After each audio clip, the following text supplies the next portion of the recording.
Gurgaon Lok Sabha seat से हमने सर्वसम्मति से जावेद का नाम दिया है। फिर भी पार्टी के हाथ में है, किसको उतारती है। कम से कम 3 सीट जीतेंगे और हम 10 की 10 लोकसभा सीटों पर इलेक्शन लड़ेंगे और इंशाल्लाह हमारा मुकाबला बीजेपी से होगा। देखो, बीजेपी के पास तो कह देते हैं ना भाई, मुझे और ना तुझे ठोड़ना। बीजेपी के अलावा, इंद्रजीत के अलावा और कोई कैंडिडेट नहीं है। एक बार इंद्रजीत से अलग किसी को उतार के देखा, जब पता लगे तो वो तो उनकी मजबूरी भी है। हालांकि मेवात तो जैसे पहले से रहा, देखते आ रहे हैं। अब जो हमारे यहाँ से सांसद रहे, मेवात का कोई उसको ना तो फिक्र है ना वो काम करा सकता। उसने साफ कहा है, भरे मन से कहा है, भाई अगर वोट दोगे तो काम करूंगा, वोट ही नहीं दोगे तो मैं क्यों करूं, मैं इतना काम अपनी तरफ करूंगा नहीं। गुरुग्राम लोकसभा से इनेलो चौधरी जावेद सोहोना को बना सकती है उम्मीदवार। Indian National Lokdal Gurugram Lok Sabha seat से चौधरी जावेद अहमद सोना को अपना उम्मीदवार बना सकती है।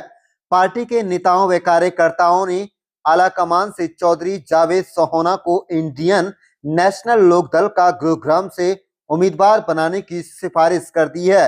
ये जानकारी इंडियन नेशनल लोकदल के कार्यकारी जिला अध्यक्ष हाजी सोहराब खेड़ी कंकर ने आज पत्रकारों को दी। हाजी सोहराब खेड़ी कंकर ने बतलाया कि आने वाले लोकसभा चुनाव 2024 में उनकी पार्टी प्रदेश की सभी 10 लोकसभा सीटों पर अपने उम्मीदवार उतारने जा रही है। उन्होंने कहा है कि हरियाणा में कम से कम 3 लोकसभा सीटों पर इंडियन नेशनल लोकदल के उम्मीदवार जीत दर्ज करने जा रहे हैं। कार्यकारी जिला अध्यक्ष हाजी सोहराब खेड़ी कंकर ने कहा है कि उनका मुकाबला लोकसभा चुनाव में भारतीय जनता पार्टी के साथ होने वाला है। वहीं उन्होंने बीजेपी के सांसद राव इंद्रजीत पर भी निशाना साधा। उन्होंने कहा कि मेवात में उन्होंने कोई विकास नहीं किया। रोड की बात हो, चाहे खूनी रोड, चाहे रेल की सिटी की बात हो, उन्होंने यहां पर कुछ विकास नहीं किया। इंडियन नेशनल लोकदल के सभी नेता व कार्यकर्ताओं ने लोकसभा चुनाव की तैयारी शुरू कर दी है। पार्टी ने लोकसभा उम्मीदवारों का चयन के लिए कमेटी का भी गठन कर दिया है। कुल मिलाकर गुरुग्राम लोकसभा सीट से भारतीय जनता पार्टी के बाद अब इंडियन नेशनल लोकदल भी जल्दी ही चौधरी जावेद सोहोना के नाम पर अपनी मोहर लगा सकती है।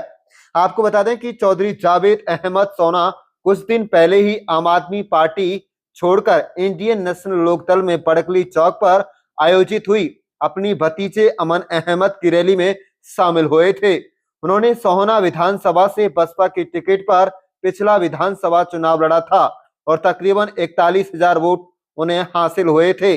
अगर इंडियन नेशनल लोकदल चौधरी जावेद अहमद सोना के नाम पर अंतिम फैसला ले लेती है तो उसका नुकसान कांग्रेस पार्टी को होगा, क्योंकि चौधरी जावेद अहमद सोना एक बड़े राजनीतिक परिवार से संबंध रखते हैं और मुस्लिम वोटों में अच्छी खासी पकड़ रखते हैं, जिसका सीधा सीधा नुकसान कांग्रेस पार्टी को होता हुआ दिखाई दे रहा है। आप देख रहे हैं नूह मेवात से लियाकत अली की रिपोर्ट। हमारे चैनल को सब्सक्राइब जरूर कर लीजिएगा और रोजाना देखते रहिएगा राजनीतिक खबरें। देखो, आज जो लोकसभा का जो बिगुल बजा है, हर जितनी भी पार्टियां अपने अपने हिसाब से अपने कैंडिडेट उतार रही हैं और मैं समझता हूँ अब लोग इतने परेशान हैं इस सरकार से, बीजेपी से। अब हर आदमी चाहता है कि बदलाव हो, लेकिन हरियाणा में जो कांग्रेस के नुमाइंदे हैं वो बीजेपी की बी टीम है। चौधरी भूपेंद्र सिंह हुड्डा जी वो बीजेपी को काम कर रहे हैं। अगर गठबंधन हो जाता तो मेरे ख्याल में हरियाणा से बीजेपी साफ हो जाती, लेकिन अब मुझे उम्मीद है हम तो अब भी कम से कम 3 सीट जीतेंगे और हम 10 की 10 लोकसभा सीटों पर इलेक्शन लड़ेंगे और इंशाल्लाह हमारा मुकाबला बीजेपी से होगा। कांग्रेस तो तीसरे नंबर पर होगी। आपने कौन कौन गुड़गांव लोकसभा से उतारा है और क्या उम्मीद है? तो सबसे पहले तो हमारे जो पार्टी के सुप्रीमो हैं चौधरी अभय सिंह चौटाला जी, उसने उसका अनाउंस हुआ है कुरुक्षेत्र लोकसभा सीट से। तो और बाकी एक दो दिन में सारे 10 की 10 सीटों के जो कैंडिडेट हैं सारे क्लियर हो जाएंगे। गुड़गांव लोकसभा सीट से हमने सर्वसम्मति से जावेद का नाम दिया है, फिर भी पार्टी के हाथ में है किसको उतारती है। ऐसे ही हमने सारे जितने 10 की 10 लोकसभा सीटों पर हमने बहुत सोच समझकर कैंडिडेट उतार रहे हैं और इंशाल्लाह हमें उम्मीद है हम अच्छे मार्जिन से जो जीतेंगे, अच्छे मार्जिन से जीतेंगे। और सीटों पे जो जहां हमारा मुकाबला बीजेपी से होगा, कांग्रेस तीसरे नंबर पर रहेगी। जहाँ तक बीजेपी की हम बात करें गुड़गांव लोकसभा की, क्या नया चेहरा है या पुराना चेहरा है बीजेपी के, और किस तरह से विकास की जरूरत है, क्या वही मुद्दे रहेंगे? देखो, बीजेपी के पास तो कह देते हैं ना भाई, मुझे और ना तुझे ठोड़ना। बीजेपी के अलावा इंद्रजीत के अलावा और कोई कैंडिडेट नहीं है।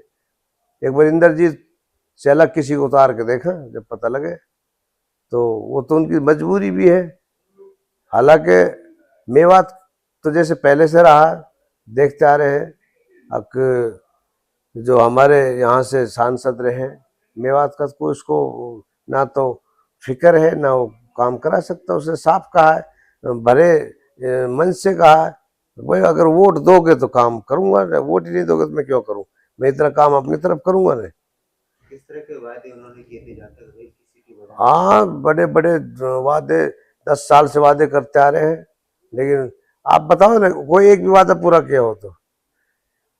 उससे क्या, बीजेपी सरकार तो ऐसे ही झूठे वादे करती है, और बताओ पूरा कौन सा क्या है। खूनी रोड की हम बात करें, हाँ, इसमें देख लो, खूनी रोड, जिसका नाम खूनी रोड पड़ा हुआ, कितने दिन से घोषणा हो रही, अब शुरू होने वाला, पैसे डल गए, कभी आज तक तो बना नहीं है।